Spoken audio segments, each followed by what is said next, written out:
안녕하세요. 조성남의 칼초 토크 시간입니다. 오늘은 그 대전의 역사에 대한 이야기를 하도록 하겠습니다. 저는 개인적으로 제가 역사 그 과목이라고 그럴까요? 역사를 제가 좋아합니다. 그 역사는 그 우리 인간의 살아온 발자취이기도 하지만은 그 속에서 오늘을 사는 우리에게 많은 그런 그 교훈을 준다고 할까요? 그래서 제가 늘 그 역사를 그 보고 돌아보고 또 탐구하고 하는 그런 그 시간을 갖고 있습니다. 그 뭐 이제 여러분들 잘 알다시피 우리 인류가 이 지구상에 출현한 게 굉장히 오래전의 일이죠. 몇백만 년 전이라고도 하고 또 지금 자꾸 이제 여러 가지 이 연대를 측정하는 과학적인 그 기술이 발전이 되기 때문에 인류 그 역사에 대한 연대가 많이 훨씬 더 거슬러 올라가기도 합니다만 어쨌든 간에 우리 인류는 아프리카에서부터 출현을 했다고 합니다. 그래서 아프리카로부터 각 대륙으로 이렇게 퍼져나갔다. 그렇게 이제 알고 있죠. 그러면 대전에서는 언제부터 사람들이 살았어요? 네, 우리 대전광역시에서 우리 초등학교 학생들 또 중학교 학생들을 위해서 펴낸 우리 고장의 역사와 문화라고 하는 그 교과서에 보면 선사 시대부터 대전에 사람들이 살았다 이렇게 기록이 되어 있습니다. 근데 이제 우리 대전이라고 하는 그 도시의 자연 환경을 보면 도심 한가운데 대전천이 흐르고 유등천이 흐르고 그리고 또 갑천이 또 흐르고 있고 또 지금은 많이 이제 다 복개가 됐습니다만은 이 도시가 처음에 형성이 되고 또 저 어렸을 때만 하더라도 우리 대전의 도심에는 여러 그 하천의 그 지류들이 그 흘렀습니다. 그래서 여름 되면 장마가 지면 막 그 물이 넘치기도 하고 그렇게 했던 기억이 있습니다. 그리고 또 대전은 그 계족산, 식장산, 보문산 그리고 유성의 수동골 또 그 일대의 어떤 계룡산 줄기가 이렇게 쭉 대전을 둘러싸고 있는 어떤 그런 그 분지형의 그런 지역이기도 합니다. 근데 생각을 해보면 우리 인류가 아까도 얘기한 것처럼 아주 오랜 시간을 수렵과 채취 시대를 살아왔는데 그 시대에는 자연 조건이 굉장히 중요한 인간의 어떤 생존 여건이었죠. 그래서 그 우리 대전과 같이 하천과 산과 또 여러 가지 그 살기 좋은 기후 이런 것들이 굉장히 중요한 이 생존의 조건이 아니었나 이렇게 생각이 듭니다. 근데 우리가 인류가 문자가 없었던 시대를 선사시대라고 그렇게 얘기를 하는데 이 선사시대에는 그럼 어떻게 우리가 알 수 있느냐? 문자가 없었는데. 근데 이제 그 이 고고학에서도 그런 작업을 합니다만은 그 선사시대 사람들이 살았던 여러 가지 그 유물이라든지 또 유적이라든지 이런 걸 통해서 우리가 이제 과거에 선사시대 사람들의 발자취를 추적을 해보게 되죠.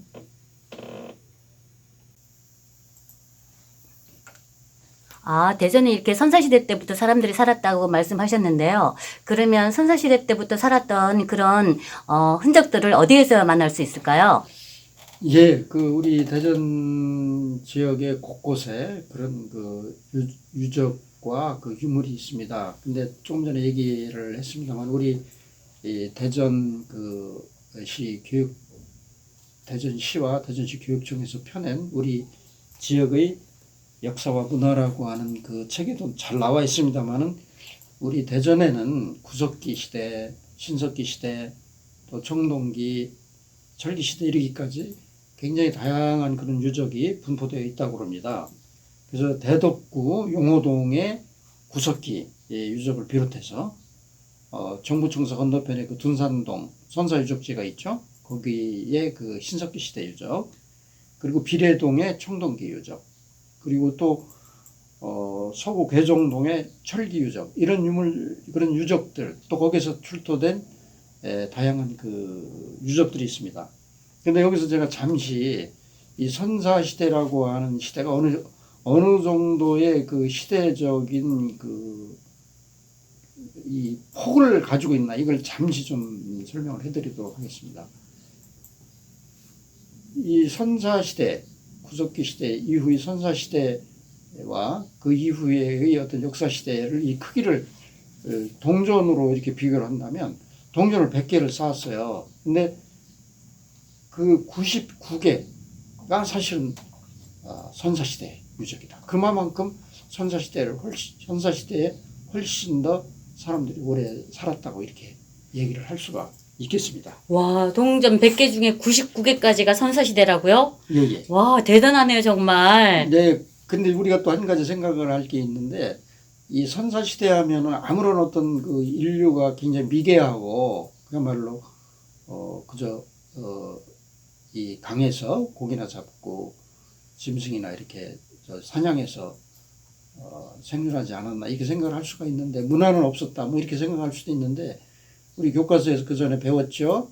여러분들 그 스페인의 그 알타미라 동굴이 있습니다. 그거는 사실은 그 구석기 시대에 그때 당시에 그 원신이라고 할까요? 이제 이 사람들이 동굴에 그런 벽화를 그렸다고 그래요. 그래서 그 알타미라 동굴이 1875년에 발견이 된 것으로 제가 기록에서 봤습니다만은 그 알타미라 동굴에 그 아주 화려한 들소, 멧돼지 마치 살아있는 듯한 그런 그림을 발견한 사람은 당시에 놀랍게도 5살 먹은 그 여자 아이들이 발견을 했습니다. 그래서 저는 우리 여러분들도 얼마든지 우리 그 주위를 잘 살펴보면 그 아주 오래된 우리의 역사의 흔적을 찾을 수도 있지 않나 이런 또 생각을 해보게 됩니다.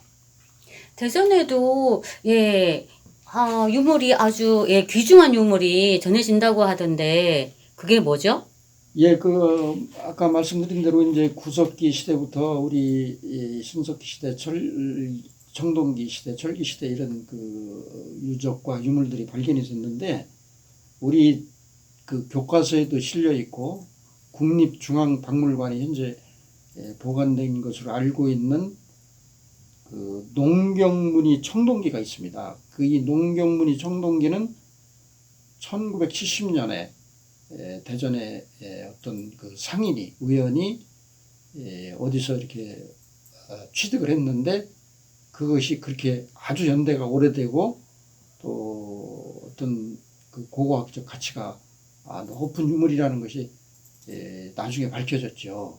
근데 이 농경문이 청동기 얘는 어떤 그 그림이 들어있느냐면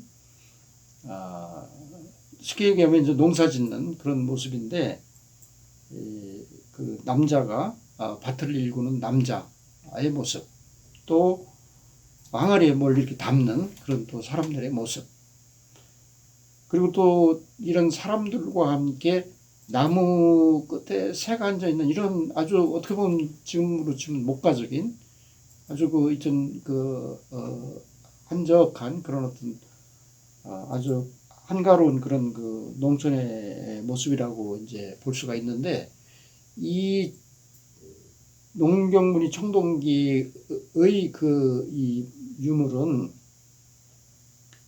농경시대의 어떤 풍요 또 그 당시 어떤 그 사람들의 안녕을 기원하는 그런 의미가 담긴 그런 유물이라고 그래요. 그래서 이런 유물이 우리 그 대전에서 발견이 됐다는 데 대해서 저도 그렇고 우리 대전 시민 그리고 또 우리 여러분들 어린이 여러분들도 굉장한 자부심을 가져도 되지 않나 이런 생각을 해보게 됩니다.